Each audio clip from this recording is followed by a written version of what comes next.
Mobile কাণ্ডে গ্রেপ্তার ৩ অভিযুক্ত।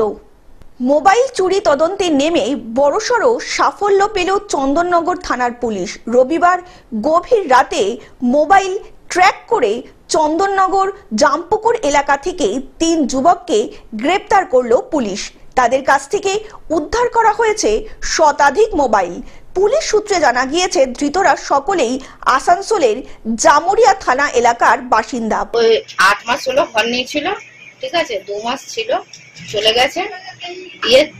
এসছে 16 তারিখে এসছে, এসার পর 3 দিন ছিল, 3 দিন পর রাত্রে 2:30টার সময় পুলিশ এসছে, ওর ঘর থেকে ফোন পেয়েছে। মোটামুটি কতগুলো ফোন পেয়েছে কিছু শুনতে পারলেন? আমাদের রাত্রে ফোনগুলো সব নিয়ে চলে গেছে, সকালবেলা এসছে, কটা বললো মনে হয় 250 না 70টা বললো, তো 70টা বললো।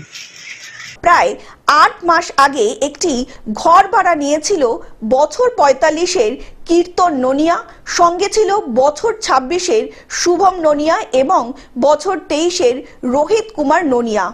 মাস 2 ভাড়া থাকার পরে তারা ঘরে তালা দিয়ে চলে যায়। 16ই মে আবারও ওই বাড়িতে থাকতে আসে। অন্যদিকে 2 দিন পরেই পুলিশ সেই ভাড়া বাড়িতে পৌঁছে 3 জনকেই গ্রেপ্তার করে। পুলিশের অনুমান ধৃতরা মোবাইল চুরির কোনো বড় চক্রের সঙ্গে জড়িয়ে রয়েছে। অনেক ফোন এখানে পাওয়া গেছে। হ্যাঁ, অনেক ফোন এখানে পাওয়া গেছে। এবার ওদেরকে পুলিশ নিয়ে যায়। হ্যাঁ, 250 থেকে 300 এরকম ফোন পাওয়া গেছে। তখন ওরা পরপর কালির বাড়ি আছে, পরপর লোকেশন করতে করতে ওই বাড়ি ফোন বেজে উঠেছে। ফোন বেজে উঠেছে, তখন ওই বাড়ির সামনে আছে, তখন যারা চুরি করেছে তারাই ঘরের সামনে এসে দাঁড়িয়ে পড়েছে। হুগলি থেকে রাজকুমার প্রসাদের রিপোর্ট, গ্লোব নিউজ।